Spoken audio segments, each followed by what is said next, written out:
Excuse, en fait, j'expose un livre que j'ai édité chez Sidney Laurent qui s'appelle La politique et la science. Et aujourd'hui, je vais exposer le chapitre 14.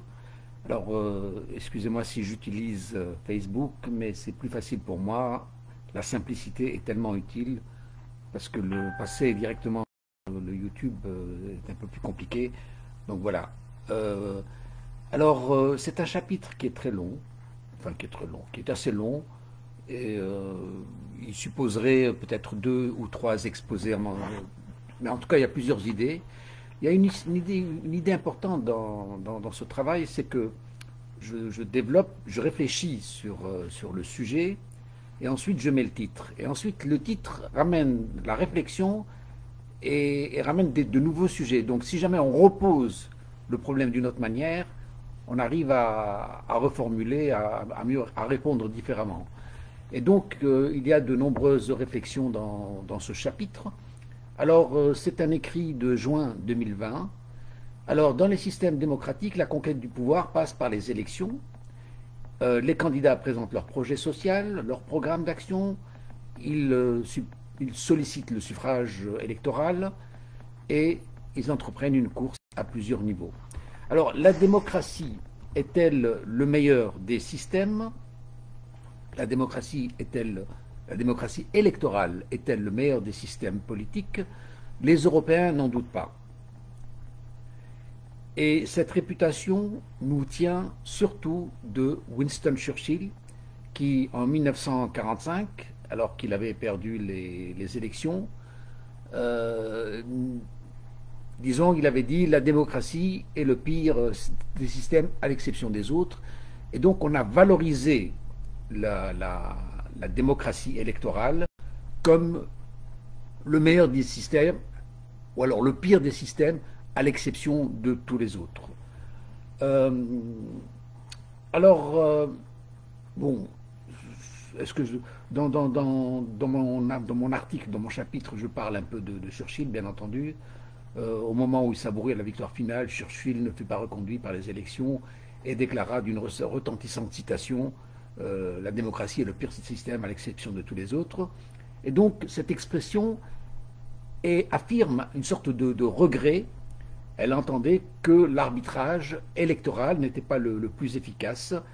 Et, mais bon, c'est toujours le conditionnel pour refaire l'histoire.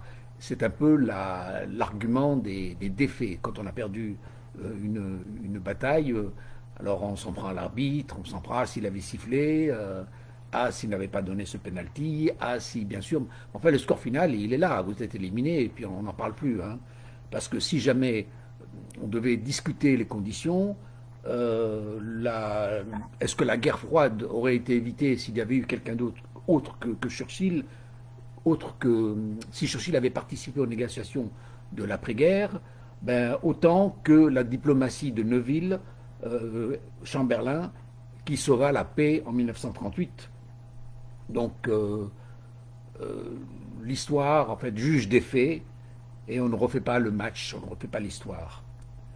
La politique doit rester dans ses décisions et dans ses faits, malgré les regrets. Mais voilà. Alors, depuis, la démocratie s'est rodée, elle a rodé une méthodologie, et je pose cette question, la démocratie démocratique, la démocratie est-elle démocratique? C'est parce que la berceuse mériterait quelques éveils. Et je montrerai tout au long de ce chapitre, je parle beaucoup de la Tunisie en tout cas, qui nous donne vraiment le contre-exemple de la démocratie qui est mal comprise et qui est mal établie sur ses bases. Je reviendrai sur le sujet dans pas longtemps.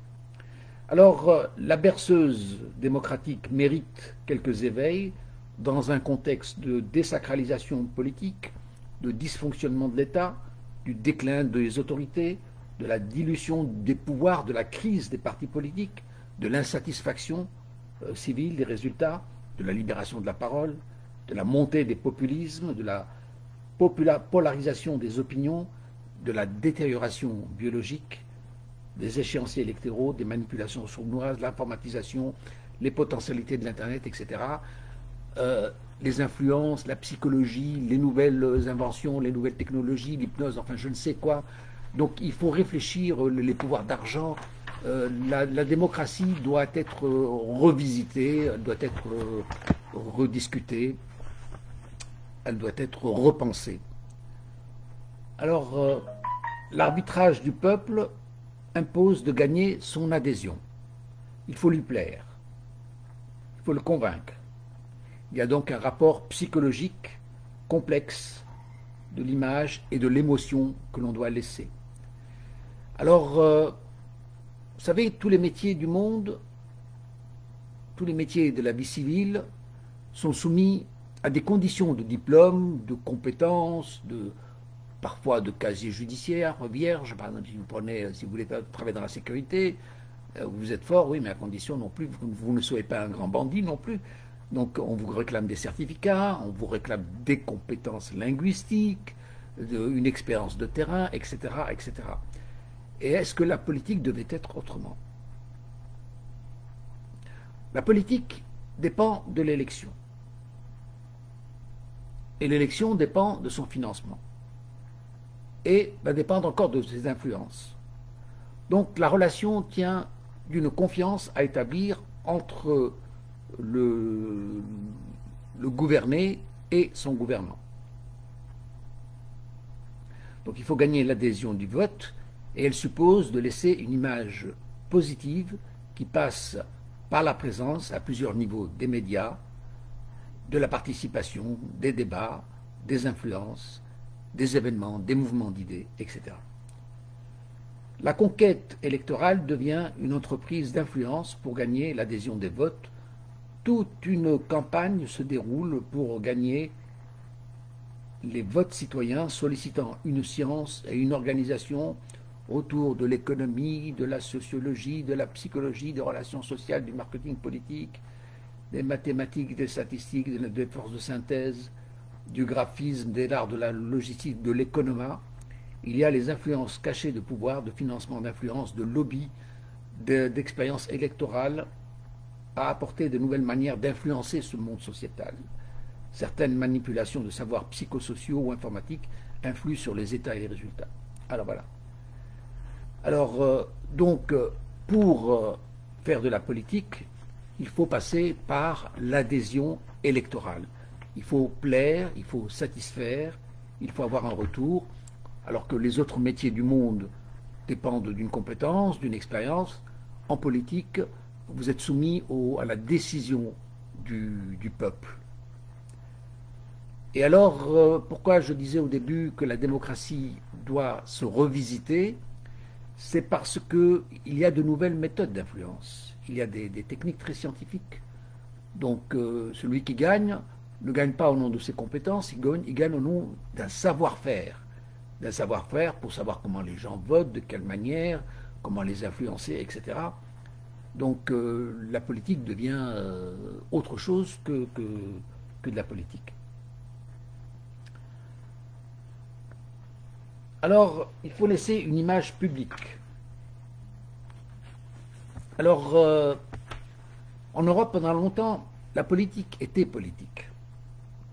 Les affaires personnelles ne concernaient jamais l'engagement politique. Jamais les candidats des grandes formations n'abusaient de leurs informations confidentielles ou discrètes pour nuire à un opposant. Ils ne s'autorisaient pas de coups sous la ceinture. On n'évoquait pas des choses privées. Seuls les candidats de l'extrême, eux, osaient dénoncer un tel dispose d'un château, un tel autre était bourré, un tel autre a rendu visite chez Madame Claude, j'en sais rien. Donc les partis extrêmes, eux, faisaient valoir les rumeurs, mais jamais les grands partis, les classiques, restaient dans la politique politique, et les ingérences dans la vie politicienne sont nouvelles. Elles datent peut-être depuis le moment où les candidats exhibent leur vie. Et cela a commencé avec Giscard d'Estaing, qui initia cette pratique en exposant sa vie privée à la manière d'un Kennedy, dans son bureau, avec sa femme, devant sa cheminée, etc. Et donc il a essayé de rentrer dans le privé des gens, et donc ça a été une première étape, au contraire de Mitterrand, qui évita les ingérences extérieures. Et vous savez qu'il avait une fille cachée et il ne voulait pas qu'on le sache. Il avait un état de maladie, il ne voulait pas qu'on le sache. Donc tout ce qui concernait sa vie personnelle était barricadé. Et on se souvient qu'il avait reçu un journaliste belge à la télévision, de la RTBF, et il avait brutalement mis fin à l'entretien parce que le journaliste posait des questions privées sur la vie familiale, les implications, etc. etc. Et Mitterrand est allé plus loin, puisqu'il a fait des écoutes, non pas pour rechercher des espions ou pour rechercher des quelconques dangers, ou pour... non, il a mis des écoutes à l'Élysée pour écouter les intentions de Jean Edernalier, le rancunier qui aurait pu lui nuire, qui menaçait d'ailleurs de lui nuire, qui menaçait de dévoiler sa vie privée dans les journaux, dans la presse, enfin, peu importe. Donc beaucoup de gens le savaient, mais Jean Edernalier était un taré, il était capable de le faire, et il l'aurait fait pour la popularité. Voilà. Donc vous voyez que dans la culture européenne, française, il y a une certaine pudeur de la politique. La politique restait politique, et on ne mêle pas la vie privée, contrairement aux États-Unis, où on expose la première dame, les enfants, le chien, et patati et patata, surtout sous Kennedy. Et ces pratiques d'exposer sa vie ont pour conséquence aussi des ingérences dans la vie privée. Et nous devons, ces pratiques étaient courantes aux USA depuis l'infâme Edgar Hoover, le super flic du FBI, qui tenait des renseignements privés pour contrôler ses influences. Et, alors je vais vous lire là, l'Amérique puritaine se délectait des dénonciations immorales. Mal en a pris au président Nixon de vouloir lui aussi tenir des écoutes secrètes pour espionner ses adversaires. Il fut poussé à la démission dans le scandale du Watergate. Des censeurs autoproclamés dépistent les violations, les agissements notoires pour provoquer le scandale, nuire à une personnalité, briser les chances d'élection. La braguette de Bill Clinton fit l'actualité des hautes instances politiques de la plus grande puissance mondiale. Cette affaire de sucette fut très humiliante. Elle nous rassure néanmoins sur le degré d'humour des Américains. Donald Trump fut rappelé pour ses blagues sexistes, bien qu'elles aient été tenues dans un cercle privé. Il y a de cela plus d'une dizaine d'années. Le malin répliqua à sa manière pour renverser les calomnies en exposant les maîtresses bafouées de l'ancien président démocrate Bill Clinton. Donc vous voyez, on ose aux États-Unis parler de choses personnelles. Il faut dire que ces choses sont nouvelles en Europe. Et par exemple, bon, je cite un peu plus loin le cas d'Emmanuel Macron. Macron doit sa popularité à un élogieux exposé de sa vie privée dans le prestigieux journal de Paris Match. Donc c'est pas n'importe quel journal, c'est un journal qui... C'est le choc des photos, le choc des titres, il y a peu de littérature, mais en tout cas l'exposé des vies. Et on se pose la question, est-ce que c'est Paris Match qui a fait son choix? Ou est-ce que c'est le candidat qui a payé le journal? Donc la promotion médiatique fut un dopage pour le candidat. Macron ne fut pas promu par ses maîtres qui étaient François Hollande, hein, mais par un média libre. Voilà donc un pouvoir d'influence politique entre les mains d'un organe de presse qui tient la puissance de faire élire. Et si Paris Match avait choisi un autre candidat, qu'aurait-on dit? Imaginons qu'ils prennent Marine Le Pen, pourquoi pas? Qu'est-ce qu'on aurait dit? Et donc, bon, on ne réalisait pas à ce moment-là, mais il y a un poids des médias, et ce n'est pas l'élection de Macron qui inquiète, puisque bon, c'est relativement un homme présidentiable. Il a tenu sa fonction, on peut critiquer tout ce que vous voulez, mais bon, c'est un présidentiable qui a tenu sa présidence. Mais c'est la manière dont il a été élu qui interpelle l'idéal démocratique. Et pour cela, je vais prendre un exemple pour que l'on comprenne. Par exemple, et je pense que la politique est nouvelle, elle est novice encore dans ses méthodes, contrairement à d'autres domaines. Prenez par exemple l'élection des Miss. Miss Belgique, Miss France, Miss n'importe quel pays, elle est soumise à des conditions par un règlement. Pourquoi? parce que toutes les Miss sont belles. Elles sont toutes aussi belles l'une que l'autre. Mais notre attention va être portée sur l'une plus que l'autre. Et pourquoi? D'où vient cette attention que l'on porte à une Miss? Et donc, le règlement des concours Miss disqualifie les personnes qui ont des actions, des activités annexes ou des photos pornographiques. Bien sûr, parce que ce sont des images qui vont interpeller sur le candidat.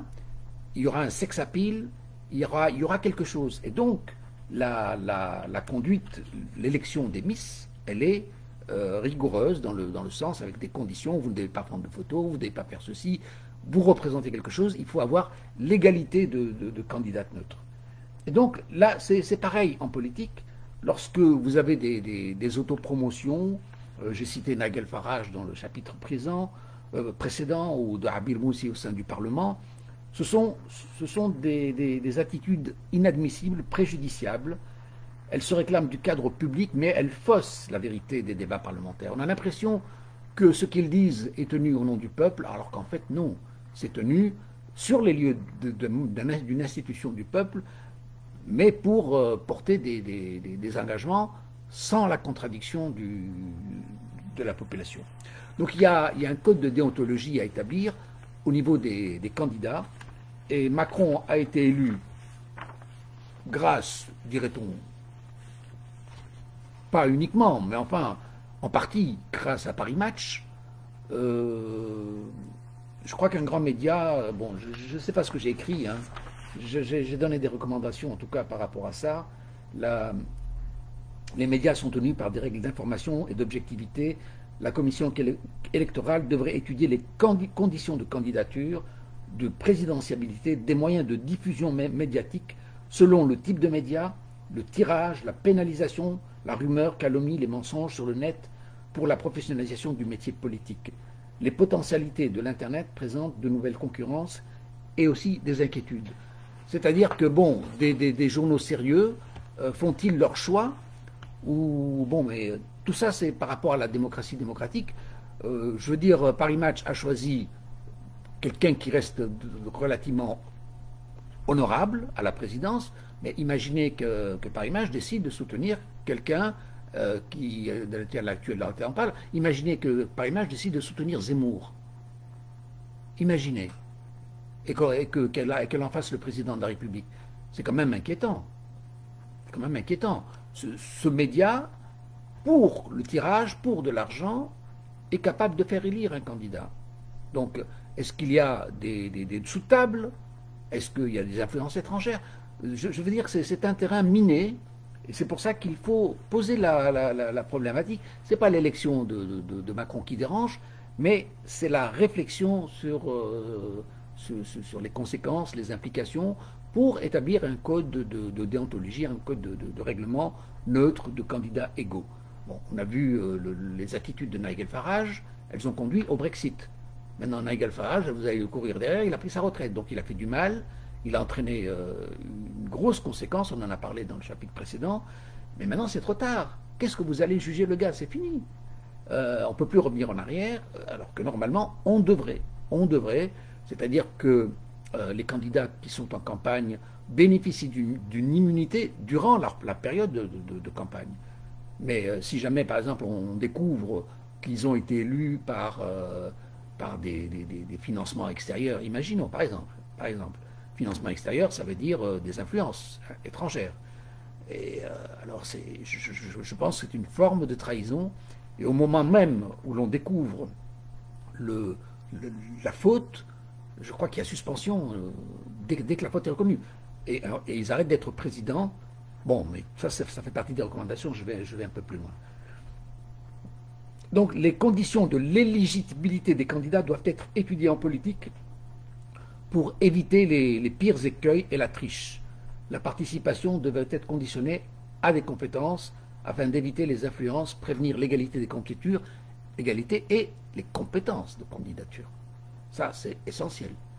Donc, là encore, pour qu'on comprenne bien, on va prendre la réglementation de course. Vous avez une finale de 100 mètres. Une finale de 100 mètres course à pied. Mais il y a des il y a des étapes. Il y a des étapes de qualification. À la fin, vous avez les 10 meilleurs qui vont concourir pour la finale des Jeux du 100 mètres course à pied. Alors, on a au final Ben Johnson qui gagne. Bravo, il a la médaille d'or. On découvre qu'il a été dopé. Ben, on lui a retiré sa médaille. Il a eu l'opprobre international. Donc il a triché. Donc vous voyez, et là c'est pareil. En politique, vous avez des candidats. Si on découvre que quelqu'un a fait des manipulations, il doit y avoir une procédure d'impeachment. C'est-à-dire qu'il gouverne, il bénéficie d'une... on ne l'attaque pas dans sa période électorale. On ne peut pas. On ne peut pas faire comme on a fait. Ce qu'on a fait à Fillon, c'est pas bien. Ce qu'on a fait à Nabil Karoui en Tunisie, c'est pas bien. À partir du moment où un individu est en course électorale, il engage beaucoup d'argent, il engage beaucoup d'énergie, il y a tout un travail, il doit être protégé dans sa période électorale. Alors ensuite, s'il est élu, il continue. S'il n'est pas élu et qu'il y a des comptes à rendre, il rendra des comptes. S'il est élu, il doit quand même rendre des comptes pour des choses qui se sont passées avant la période. Si imaginons qu'il ait été tué, ou qu'il ait été un criminel ou qu'il ait fait une faute grave, l'immunité ne compte pas. L'immunité compte pour la fonction. Donc il ne faut pas confondre les fonctions d'État. Voilà. Donc le retour en image nous permet d'observer les manipulations de Nigel Farage. Il est now oni, mais c'est trop tard, toute condamnation devient inutile. La justice est une vieille dame. Nigel Farage a pris sa retraite. Rien ne refera revenir la Grande-Bretagne dans l'Union. D'ailleurs, on n'en veut plus. On ne change pas le résultat d'un match. Cependant, il faudra prévenir les règles de conditions d'alerte. Les candidatures politiques obligent à des compétences, des accréditations, des règlements de course. Voilà. Alors, donc on a parlé des bombinettes de dernier instant. Nous avons eu François Fillon qui a été mis en examen à quelques semaines de l'élection, à propos de salaires fictifs attribués à sa femme et à ses enfants. Nabil Karoui fut mis aux arrêts quelques semaines du second tour des présidentielles pour blanchiment d'argent. Benjamin Griveaux, candidat à la mairie de Paris, fut disqualifié au stade électoral par la diffusion d'une sextape. Ces pratiques de scandale sont nouvelles. Elles composent, oui, depuis que l'état médiatique prend de l'ampleur. Voilà. Alors, l'affaire Fillon me semble grave. Devrait-on poursuivre le candidat dans la période cruciale de la conquête électorale? En raison de l'investissement pour la conquête, les candidats dans la course méritent la protection le temps de la campagne électorale au nom d'un professionnalisme de la mission politique et de l'intérêt des partis. Néanmoins, le contrôle devait être fait au moment de la candidature, réalisé par l'autorité du parti et l'instance électorale qui désigne, résigne ou confirme. C'est-à-dire que, avant d'être candidat, je pense que toutes les vérifications auront été faites. D'abord au niveau des partis. Il y a un paragraphe très important sur l'intérêt des partis dans la professionnalisation de la vie politique. Pour moi, ils doivent avoir un statut quasi neutre. Je reviendrai dans quelques minutes sur la question des partis. Ce sont les intermédiaires indispensables à la gouvernance. Et donc, le contrôle doit être fait d'abord par les partis politiques qui présentent les candidats et ensuite par la commission électorale. Mais une fois que les candidats ont été admis, qu'il n'y a rien à leur reprocher, on les laisse courir jusqu'au vote électoral. On ne peut pas avoir une démission de Griveaux avec le scandale d'une sextape qui apparaît comme ça au dernier moment. C'est humiliant, c'est lui-même est honteux. On ne peut pas faire des choses. Il faut garder une certaine pudeur. Si la société américaine est dans l'exposé, la société européenne est beaucoup plus conservatrice. Et puis, la société européenne, elle fait carrière, c'est différent. Il faut que la politique fasse carrière. Contrairement aux États-Unis où on brise un mandat et puis après on fait autre chose. Donc on recherche le star system, le temps d'un exposé, d'une période. Or ici, la politique devrait concerner plus une vie professionnelle, et même s'il y a eu des défauts privés dans la vie privée, ça vous concerne, ça ne concerne pas le public. L'essentiel, c'est de tenir les comptes publics correctement. Alors, le parti républicain aurait dû désavouer le candidat Fillon et présenter un autre candidat.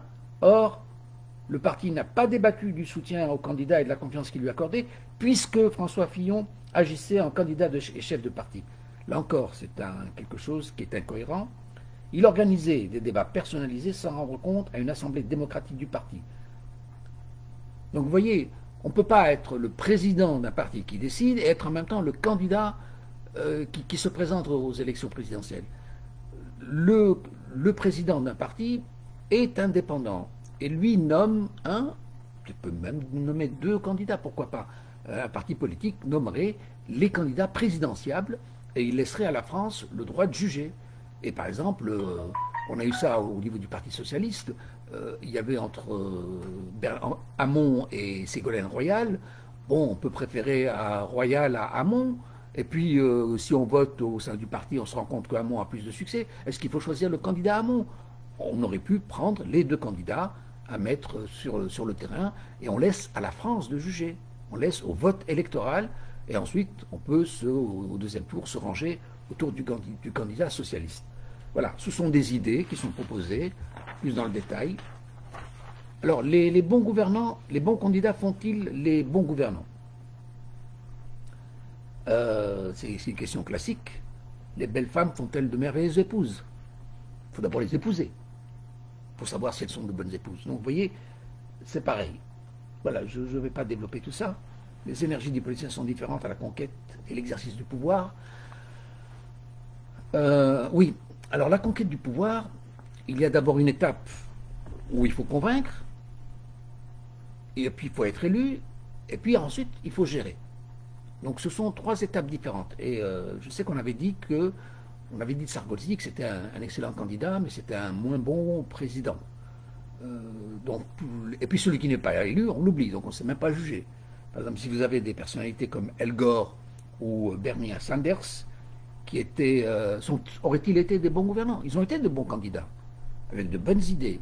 Mais ont-ils été des bons candidats? On n'en sait rien, puisqu'ils n'ont pas été élus. Donc il y a une condition de linéarité en politique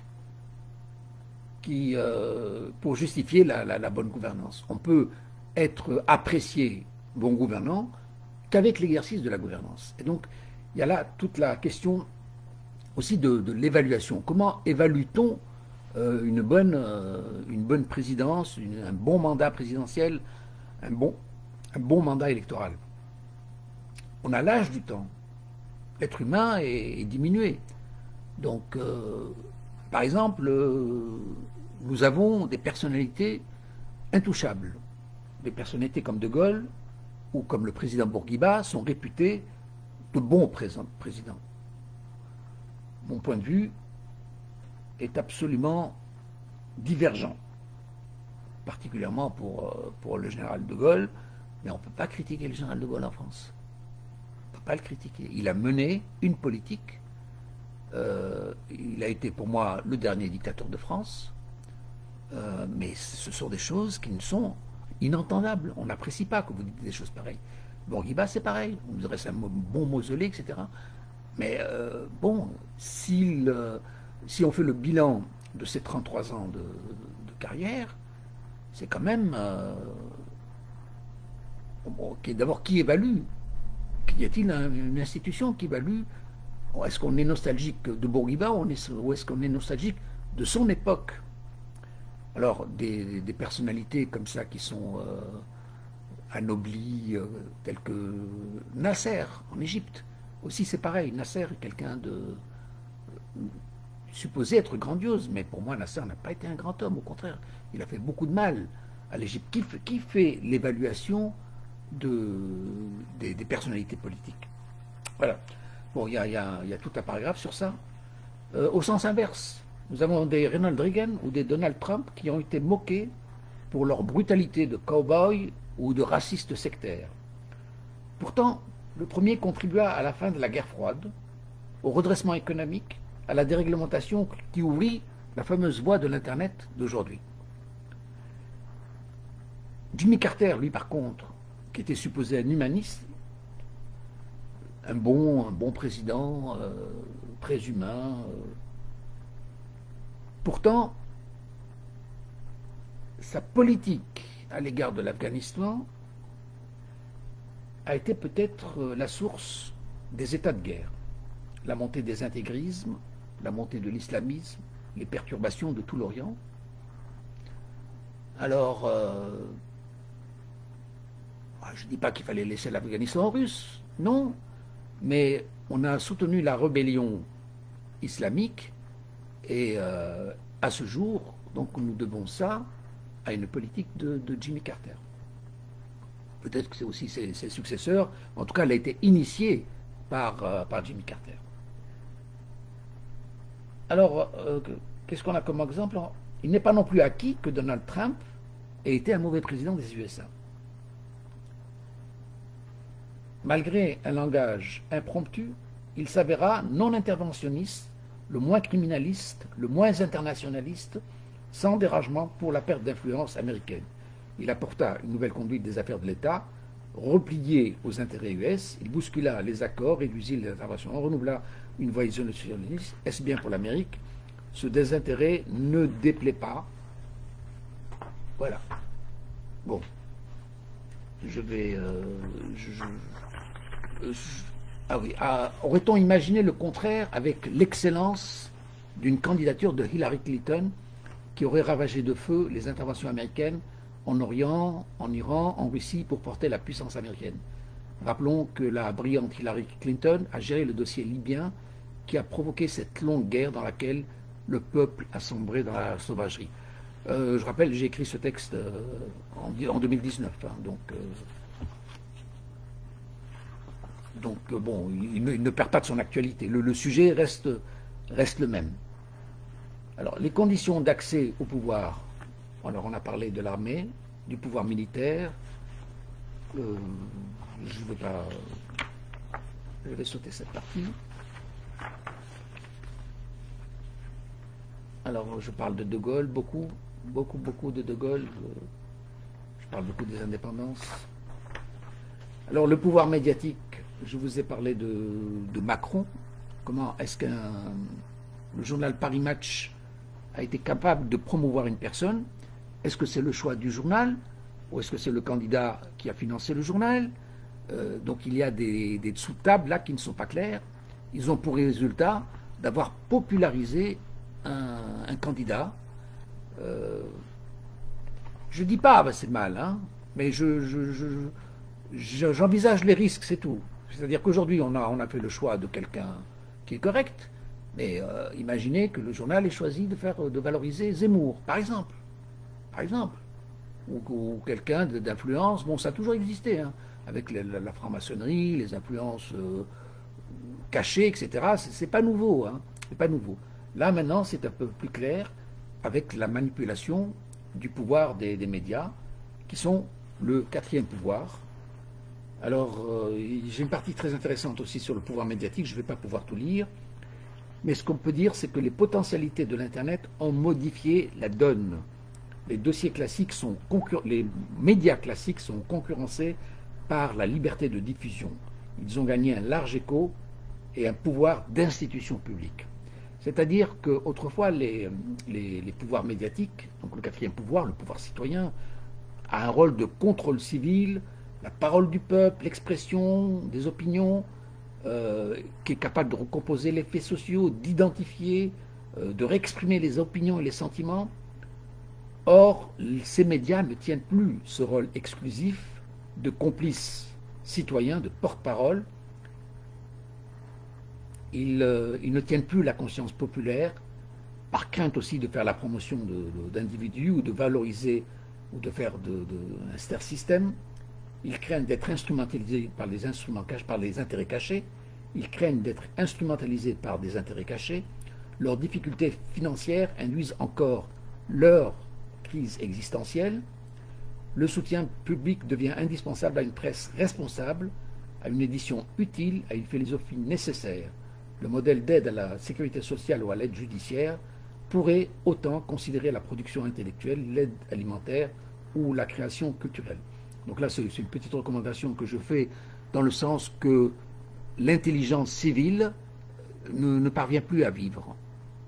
Elle ne parvient plus à vivre. Donc il faut aussi réfléchir à un soutien de l'État pour soutenir une presse officielle, celle qui est honnête. Je ne parle pas d'organes de propagande, parce qu'aujourd'hui, ces organes de presse publics sont concurrencés par peut-être un individu comme moi. Puisque moi, je parle aujourd'hui en direct, je m'adresse à je ne sais qui, mais je pourrais avoir 500 000 personnes comme je peux avoir 45 personnes. Je suis plus proche de 45 que de 50 000, mais néanmoins, c'est un pouvoir. Je peux porter des idées humanitaires et je peux porter des idées racistes ou autres. Hein. Donc vous voyez, aujourd'hui, par l'intermédiaire de l'Internet, on peut avoir un pouvoir d'institution publique, c'est-à-dire l'équivalent d'une RTBF ou d'une institution avec tous ses salariés et ses systèmes de sécurité, etc. Donc c'est ce qui fait la culture du buzz aujourd'hui avec l'Internet. Alors aujourd'hui on clame la liberté d'expression, et au nom de la liberté d'expression, au nom de valeurs fondamentales comme la laïcité, comme la démocratie, comme la liberté de parole, etc., la concurrence joue dans l'exécrable, le spectaculaire, la dénonciation au nom de valeurs comme la liberté d'expression, la laïcité, le droit à l'information, pour revendiquer leur droit d'affirmation sans contrôle ni respect des règles collectives. Certains manipulent l'information, les faits, les images, les textes. La liberté d'expression leur nourrit un crachoir accessible. Des sanctions sévères devraient dissuader les facilités, les abus, obligeant les responsabilités à des propos sur le net. Bon, c'est encore une culture nouvelle, mais bon, il y a des gens qui sont courtois d'eux-mêmes par leur éducation, mais d'autres osent dire des inepties, des mensonges, des manipulations. Et si vous regardez un peu si vous êtes noyé par les spots de gens de l'extrême droite, il y en a énormément. Il y a des manipulations d'informations, on tape toujours sur le même clou, etc. Et on est dans une très mauvaise tendance, particulièrement en France. C'est très inquiétant. Et l'actualité me fait dire que la France me paraît, hein, peut-être que je me trompe, mais elle me paraît plus excessive qu'Israël. Israël, je regardais le journal télévisé en français de la chaîne israélienne, eh bien il est nettement plus modéré que ce que l'on entend chez CNews ou chez Radio Sud ou des organes d'information français. C'est-à-dire qu'il faut lire sous les lignes, sous une impression de... Ils ne disent pas de grossièreté, mais ils portent des idées grossières. Des opinions détestables ne tiennent pas les seuls groupements d'extrême droite, elles sont portées par des chaînes TV et de radio. Leurs idées obscènes, popularisées, s'imposent au nom de la démocratie et de la liberté d'expression. De perpétuels propos dénonciateurs distinguent Français de souche et Français de papier, des intégrés contre des non-intégrés, ils recomposent l'histoire, réinterprètent les faits, font feu de tout bois, doutent des adhésions, reprochent les bas avis, comme si le mal-être avait trouvé son coupable. Le coupable, c'est bien sûr la même victime, le réfugié, l'étranger, l'islam, etc. Bon, c'est classique. Voilà. Ils définissent les identifications communautaristes ou religieuses avec des mépris flagrants pour certaines communautés ou certaines religions. Voilà, je lis en diagonale. Leur ténor, bon, vous savez, ça a été écrit à l'époque, bon, je cite par exemple ici les propos abjects comme l'ancien Premier ministre Manuel Valls ou Nadine Morano et autres. Leur mépris fragmente la collectivité, provoque des haines, des discriminations et contribue à l'éclatement social. La collectivité ne se défend pas, elle ne se dispose pas à un droit légal pour la réponse ou la défense judiciaire. Donc, vous voyez, ce qui était d'actualité il y a 2-3 ans, l'est encore plus aujourd'hui en 2021. Leur ténor médiatique confondent liberté d'opinion et dénonciation, droit de l'information et sentiment personnel. Ils profitent d'une exclusivité de l'expression pour cracher leur mépris dans l'embrouille des mots à l'égard de petites gens dénoncés à la vindicte.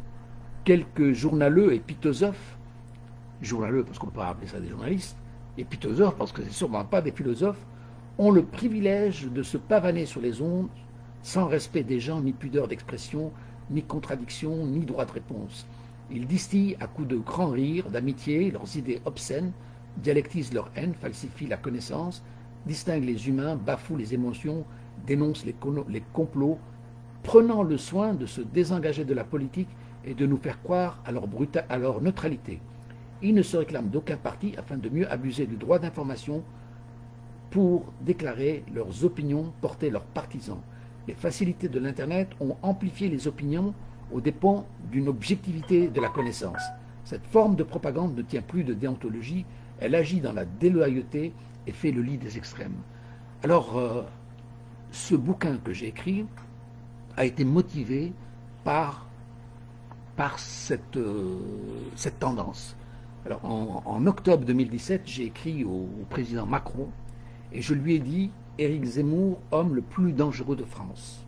C'est un propagateur de haine pour lequel nous devons faire une surveillance, c'est un personnage à surveiller, pour nourrir un contre-pouvoir afin de contredire ses abus, dénoncer les dérapages, sanctionner les calomnies, dévoiler les falsifications, rappeler la déontologie, appeler au contrôle de la haute autorité de l'audiovisuel, interpeller le Max et poursuivre l'atteinte devant les tribunaux.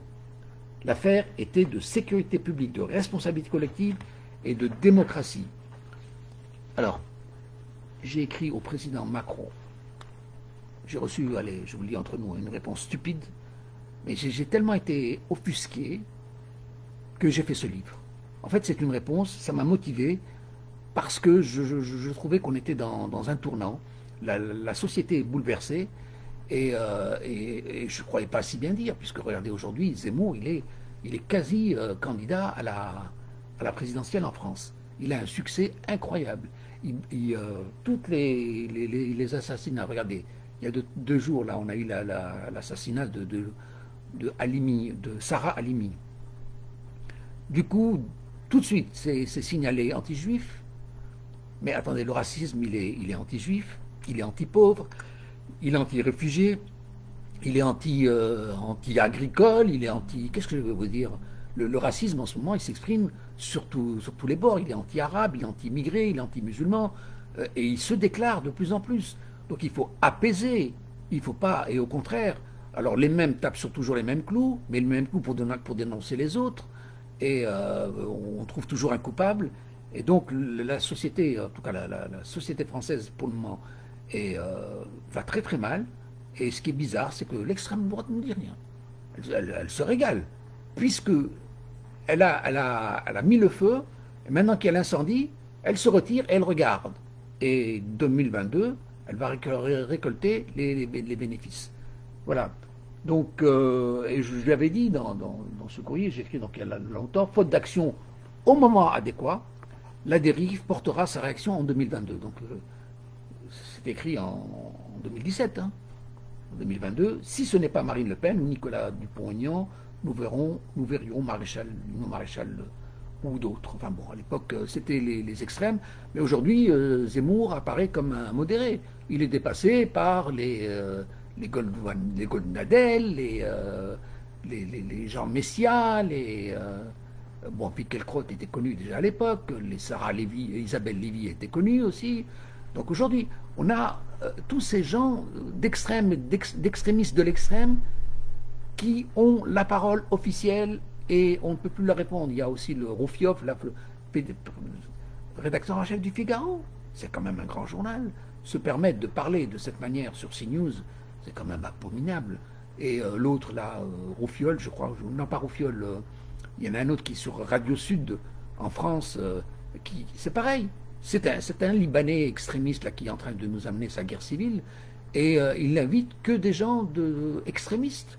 Et il se plaît à paraître modéré par rapport à leur langue, et il leur donne la parole. Et de temps en temps, des gens essaient de contredire pour apaiser, ou pour dire que c'est faux ce que l'on est en train de dire, ou qu'on est en train d'abuser, eh bien, il leur ferme le claquet. Et ce type-là tient une radio, la Radio Sud, je m'excuse, j'ai oublié son nom, bon, vous pouvez le retrouver, il ne faut pas retenir son nom, c'est un gars d'origine libanaise, il est venu du Liban avec un nom russe. Voilà. Bon, je vais passer. Alors, un paragraphe très important est les partis politiques. Tous les métiers disposent de leurs institutions professionnelles, d'un barreau, d'obligations de stage, de syndicats d'initiative, de chambres et métiers, de cadres d'organisation. Les politiciens aussi s'imposent le passage à une organisation politique des partis avec lesquels ils collaborent pour aspirer à la mission de gouvernance. On ne peut pas, je saute les lignes, on ne peut pas venir de nulle part et faire de la politique.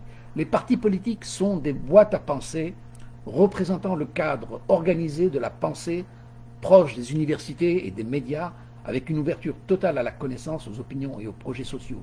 Ils portent des réflexions, des études, des projets, des programmes, font preuve de sérieux, d'objectivité, de science et de connaissance, de compétences et de crédit, de formation et de débat. Le financement structurel doit être public parce qu'il tient l'institution d'État avec des membres adhérents, des membres soutiens et un budget. Il est anormal que les partis recherchent le crédit de financement à l'étranger, comme le firent les Sarkozy ou Le Pen.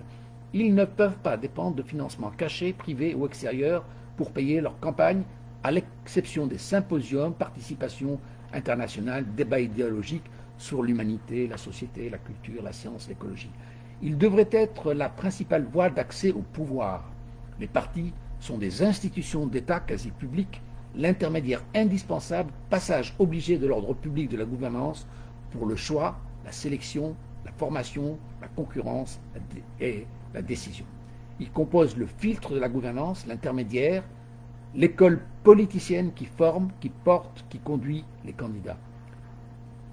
Donc ils portent les intelligences de personnes qualifiées dont les compétences ont été testées pour représenter l'élection publique. Ils vérifient la formation des cadres, accompagnent la carrière, suivent le parcours scientifique, les études post-universitaires, accompagnent les bonnes volontés, conduisent l'apprentissage, mobilisent les intelligences, suivent l'expérience pour contribuer à la bonne gouvernance. Outre le thème idéologique de l'engagement, leur travail est objectif, proche de la neutralité, pour proposer des candidats qualifiables, définir les présentables, les ministrables, les présidentiables, et laisser à la France le soin de décider. C'est-à-dire que quand on vous reproche d'avoir voté un mauvais candidat, par exemple en Tunisie, on va vous dire ouais, vous avez voté pour Kais Saïd, c'est votre faute. Non, ce n'est pas la faute du vote, c'est la faute de la commission électorale, c'est-à-dire, mais moi j'ai pas eu le choix. C'est pour qui, quels sont les candidats pour qui j'ai voté? Donc j'ai dû voter pour des gens qui sont sur la liste. Et sur la liste, il doit y avoir des gens présidentiables, des gens compétents. Il n'est pas normal d'avoir des gens non compétents parce qu'ils sont volontaires ou auto-appréciés. Ils ont leur propre appréciation, ou ils ont leurs moyens. Donc il y a des épreuves avant d'arriver à la fonction de gouvernance. Alors la décrépitude des partis politiques français inquiète. Leur fonctionnement semble sclérosé. Ils ont des difficultés à porter une cause commune, une tradition politique. Le parti n'est plus celui des ouvriers, du social, des entrepreneurs. Les programmes varient selon le candidat. Leurs opinions divergent, s'affrontent, se morcellent. Les partis se fragantent, se dissolvent, se renouvellent, ce qui est anormal, concurrencés par des mouvements d'opinion et non pas par des mouvements de la pensée. Voilà. Alors, aux élections présidentielles françaises de 2017, 11 candidats se présentent, parmi lesquels quelques farfelus. Les partis traditionnels virent la concurrence de nouveaux partis avec lesquels ils devaient valser au même pas. Socialistes et républicains, donc les deux principaux partis de France, ne qualifiaient pas leurs candidats. Le vieux PS, le vieux Parti socialiste français, ne rapporta que 6% des suffrages. Les républicains furent diminués par la chute de popularité de leur candidat, François Fillon, empêtré dans un scandale sur les avantages de rémunération et les salaires fictifs accordés à son épouse et à ses enfants. François Fillon devait démissionner ou être démis de confiance par le parti. Or, il ne voulait pas se démettre de sa candidature puisqu'il était le président du parti. Donc lui, il décidait que, même s'il avait promis de partir, il a décidé qu'il qui ne partait pas. Il a écouté les avis de tout le monde, il n'y a eu aucun vote, parce que normalement, le parti, il vote, on émet une confiance. Quoique, moi je dis, dans cette période électorale, les candidats doivent être protégés, ne doivent pas sortir des affaires. Le contrôle doit être fait avant d'être présentable. Une fois qu'on se présente, on a les 6 mois de course de campagne électorale pour lesquels on a une immunité. Alors si on a des comptes à rendre, on les rendra en dehors de cette période. Mais on ne peut pas non plus... je trouve que c'est pas correct ce qu'a fait François Hollande. Je pense que c'est lui qui était en dessous de l'affaire. Oh, il a tout perdu en fait compte. Toutefois, François Fillon passe au deuxième tour. Non, pardon, il ne passe pas au deuxième tour, mais il a obtenu 19% des voix, 19,94, presque 18%. Donc il est classé en 3e position, qui est un chiffre quand même important, malgré le scandale personnel. S'il y avait eu cette affaire, il est probable qu'il aurait été élu. Bon, que ce soit une mauvaise chose pour la France, ça c'est autre chose. Voilà, donc de toute façon, la question de l'immunité doit être posée. Et alors, quelque chose d'important dans ce paragraphe, une recommandation que j'apporte, c'est que les 2e et 3e étaient très proches au niveau de l'élection. Alors ma contribution serait de permettre la compétition de plusieurs candidats au second tour. Un concours final de 3 à 5 candidats aurait permis de se prononcer sur un panel élargi aux dépens d'un duel risqué. Un concours de plusieurs candidats réduirait la peur du pire pour un vote du plus compétent. On se souvient, le final Chirac-Le Pen ou Macron-Le Pen montra une votation contre le pire. Là, pour la seconde fois, le candidat de l'extrême droite passait au second tour avec des taux évoluant de 17,79% en 2002 pour Jean-Marie Le Pen à 33,94% en 2017 pour Marine Le Pen. Donc là, on a mobilisé la population contre l'extrême, mais l'écart se réduit. Jamais 203, dit le proverbe. La persistance du système mènera certainement à leur élection en 2022. Un scrutin qualifiant 3, 4 ou 5 candidats selon leur score relativement proche offrirait un débat élargi aux dépens d'un duel risqué. Un autre code électoral aurait donné en 1995 un débat final Chirac, Jospin, Balladur. En 2002, Chirac, Le Pen, Jospin. En 2017, Macron, Le Pen, Fillon, Mélenchon. Le favori ne pouvait pas éviter le débat contre l'extrême. Donc le débat devait avoir lieu, aurait dû avoir lieu. La compétence révélerait le niveau, l'efficience démocratique sortirait gagnante. Voilà. Je parle aussi des USA, je vais sauter cette partie des USA, je parle de la Chine, je parle de la Tunisie. Bon, vous pouvez le lire dans le livre, mais une grande inquiétude, c'est l'outsider. Le système démocratique, la démocratie n'est pas démocratique parce qu'elle fait peur, parce qu'il y a le risque de l'outsider.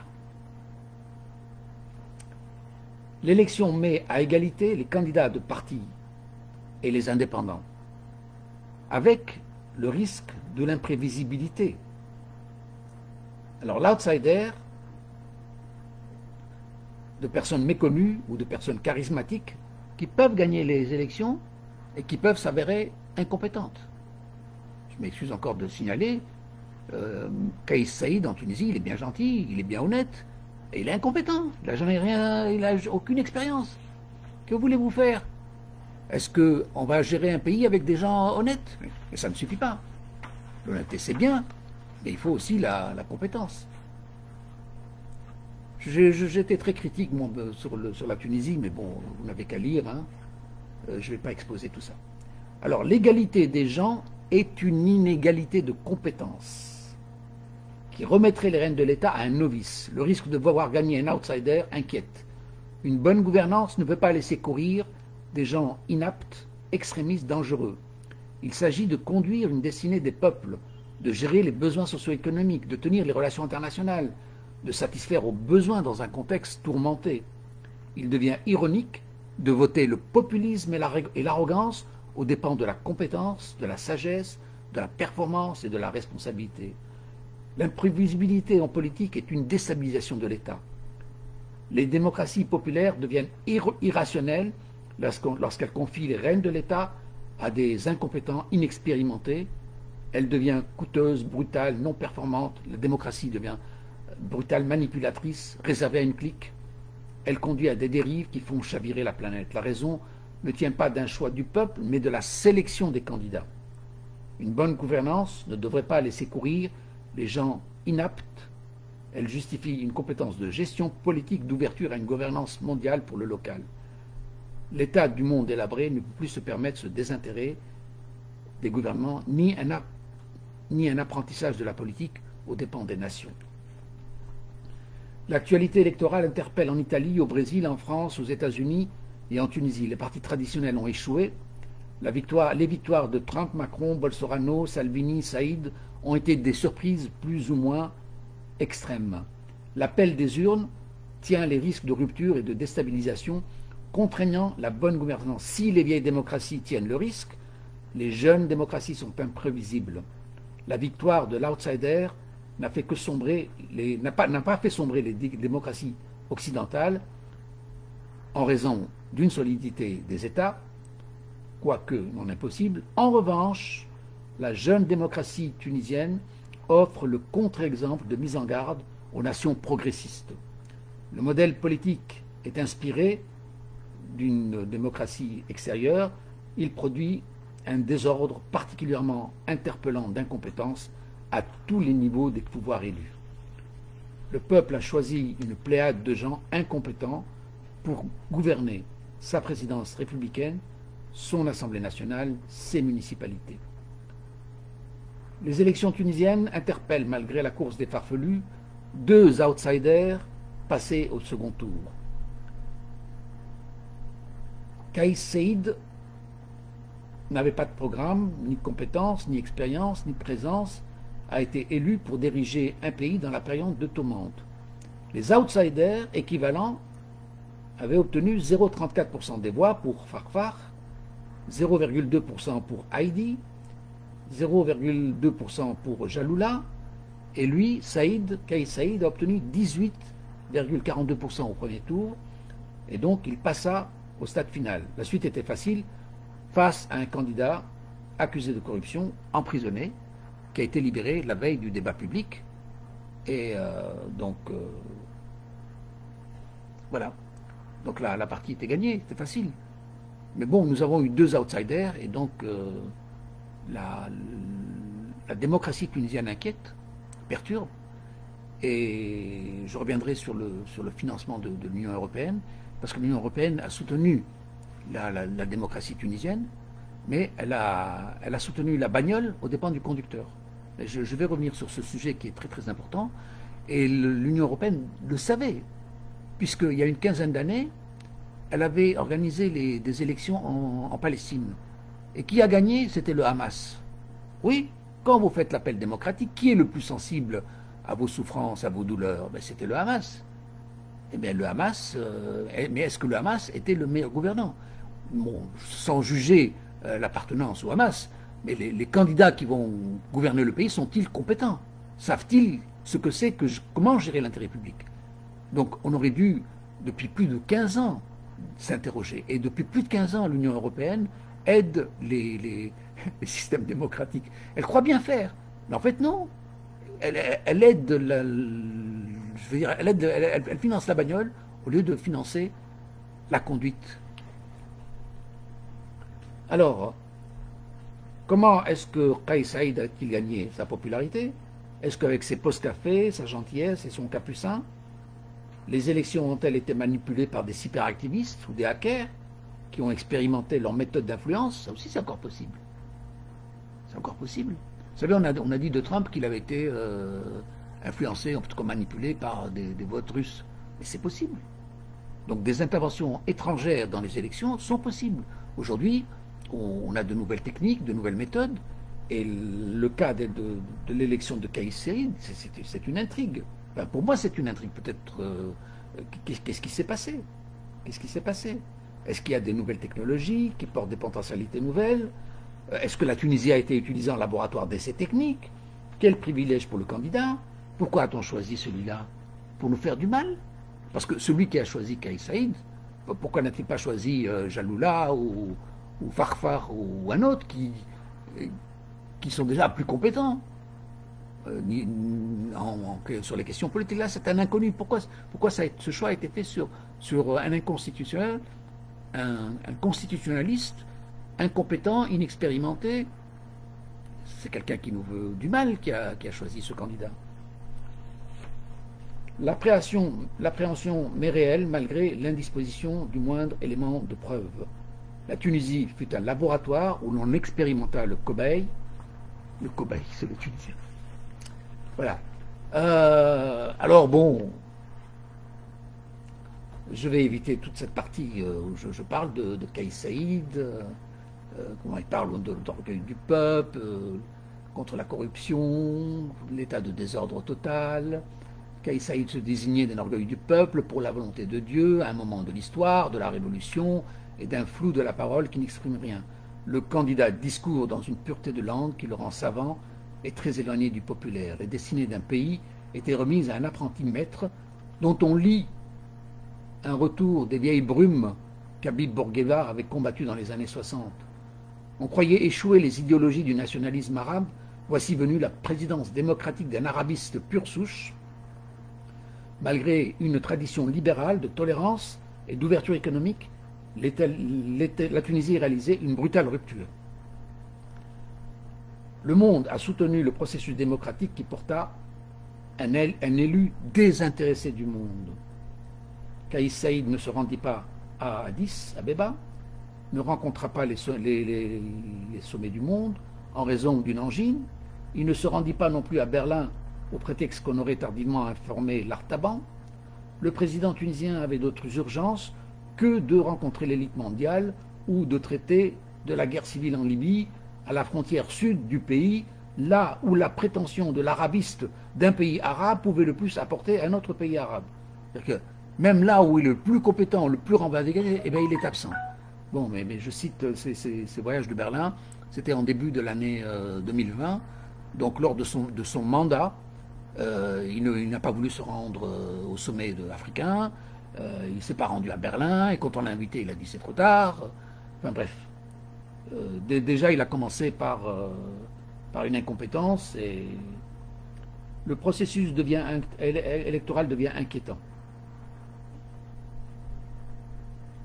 Alors une démocratie doit se prémunir du pire. Si l'on ne sait ce qu'est le pire, les critères de sélection permettent de les éviter ou de sélectionner les meilleurs. Les Poutous ou la Salle sont bien sympathiques, mais on ne peut pas les imaginer à la tête de France. Pourquoi prendre le risque de les sélectionner et perdre son temps? L'outsider ne doit pas inquiéter, parce qu'il pourrait gagner en cause d'une informatique douteuse ou de manipulation extérieure. Donc même dans le cas de la France, c'est une démocratie solide. Mais bon, si des gens ne sont pas capables, ils ne doivent pas se présenter. C'est pas nécessaire de faire du cinéma. C'est pas de donner une illusion démocratique. Il faut des candidats qui peuvent gagner et des candidats, on n'a pas peur s'ils gagnent. On a nos préférences, mais on laisse le choix de décision au peuple. Bon, je vais sauter cette partie-là et j'en arrive donc à un paragraphe qui s'appelle l'inaptocratie. Le monde en urgence exige la haute compétence de gouvernance efficiente. Les conditions électorales déterminent les règles de sélection pour établir les meilleures aptitudes. Les règles du jeu doivent donc se définir de sérieux pour sélectionner les présidentiables. On ne peut pas laisser le champ politique à la concurrence des incompétents. On ne peut pas venir de nulle part et courir l'élection. On ne peut pas prétendre à la haute fonction d'État sans formation requise, ni accréditation, ni programme. On ne peut plus se permettre une médiocrité face à un État en urgence. On ne peut pas laisser les égos démesurés, prétentieux, sans disposition, immatures, ambitieux, opportunistes de tous bords, idéalistes, inexpérimentés, qui voudraient se rôder au service de la collectivité, le plus soucieux de pouvoir individuel. On ne peut pas courir des candidats inaptes, revanchards, dangereuses, qui ne comprennent ni l'économie politique, ni la gestion des normes, ni les comptes publics, ni même le rôle des institutions. Les humains ne se disposent pas d'un apprentissage à leurs dépens. Là, j'en arrive à ce que je disais sur l'Union européenne. Le monde observe la jeune démocratie tunisienne avec sympathie. Les bailleurs de fonds ont financé l'organisation des élections aux dépens de la formation des compétences. L'Union européenne a payé la belle bagnole aux dépens de la conduite. Que craindre si les compétiteurs ne savent pas conduire? Fallait-il aider la démocratie ou la compétence de gouvernance? J'ai encore l'inconvénient d'être inentendu. Entre 2011 et 2014, j'avais proposé plusieurs formations en gouvernance pour une compétence de cadre sur les principes de bonne gouvernance, gestion des municipalités, l'aménagement du territoire, stratégie de secteur pour le transport, la jeunesse, l'éducation, l'agriculture, la culture, etc. Donc là, je cite un exemple personnel parce que moi, je fais gratuitement ce travail. C'est parce que je suis dépité. En fait, tout ce que j'ai pu faire au moment donné, je n'ai jamais été entendu, je n'avais jamais rien obtenu. Et donc c'est ça grand regret que j'évoque ce que j'ai proposé. Mais bon, je n'ai pas été entendu. Et j'ai suspendu mon travail pour contribuer à la révolution tunisienne sans parvenir à aboutir à quelconque adhésion. Sans que mes compétences ne parviennent à adhésion. Enfin bon, malgré l'adhésion de tous mes compétences. Sans parvenir à faire aboutir mes compétences, malgré l'adhésion de tous mes interlocuteurs. C'est vrai que tout le monde était d'accord avec moi, mais l'idée de mettre en place une formation des gestionnaires de municipalités, tout le monde était d'accord. Mais je n'ai pas réussi à faire adopter l'accord ou la demande du gouvernement tunisien pour que la coopération belge se dispose à envoyer un expert pour les aider. Mais là encore, je ne suis pas dans l'appareil d'État et donc il me manque cette expérience. Mes projets de formation ont eu l'approbation verbale du PNUD, de feu Béchir Khalid Sepsi, de la coopération belge. Aucune demande officielle n'a concrétisé le désir et la disposition de coopération. L'intérêt des interlocuteurs n'a pas abouti, à l'exception d'une conférence sur les principes de gestion des municipalités tenue à Médoune, où un seul cadre public participa. Les projets de formation en gouvernance, c'est ça le comble, les projets de formation en gouvernance s'avèrent envisagés en 2018. Moi, je parle de ça en 2011 et 2014. En 2018, finalement, on commence à se dire que c'est important. Le sujet est d'actualité en 2019, mais en dehors de ma contribution, en dehors de ma consultation. Voilà. Donc voilà. Vous avez dit des choses importantes, vous avez bataillé, vous avez voyagé, vous avez essayé de rencontrer des gens, vous avez essayé d'expliquer que c'était important. Vous avez eu l'accord de tout le monde, la gentillesse de beaucoup de gens, qui ne s'est pas concrétisé. 7-8 années après, on se rend compte que c'est important, et on fait ça en dehors de votre contribution. Voilà. Alors, l'organisation limpide aboutissait à l'élection d'un corps inapte. Je parle de la Tunisie. Le pays offre le contre-exemple d'un modèle à éviter, d'une coûteuse expérience inefficiente, authentique kakistocratie. Kakistocratie, c'est un synonyme de l'inaptocratie, composée par des représentants publics qui ignorent même le rôle de leurs fonctions. Ils sont là, ils ne savent même pas ce qu'ils ont à faire, ni leurs objectifs. Voilà. Alors, bon, je termine pas le chapitre, mais cette part du chapitre, avec une longue partie consacrée à Kais Saïd et les élections en Tunisie, ce qui se passait au Parlement tunisien, ce qui se passait dans les municipalités, jusqu'en juin 2020. Parce que, bon, après, j'ai arrêté. Mais l'histoire continue. L'histoire continue. Si vous êtes dans l'actualité politique, vous voyez bien que ça se poursuit. Et voilà. Je ne sais plus où j'en suis, à combien de minutes. Je vais m'arrêter là. Et j'espère que ça vous a plu. 1 minute 9, oui, 1h09, pardon. Demain, je vous parlerai de la compétence des gouvernants, la formation en politique et la compétence des gouvernants. voilà, c'est la deuxième moitié de ce chapitre. Je vous dis à demain et au revoir.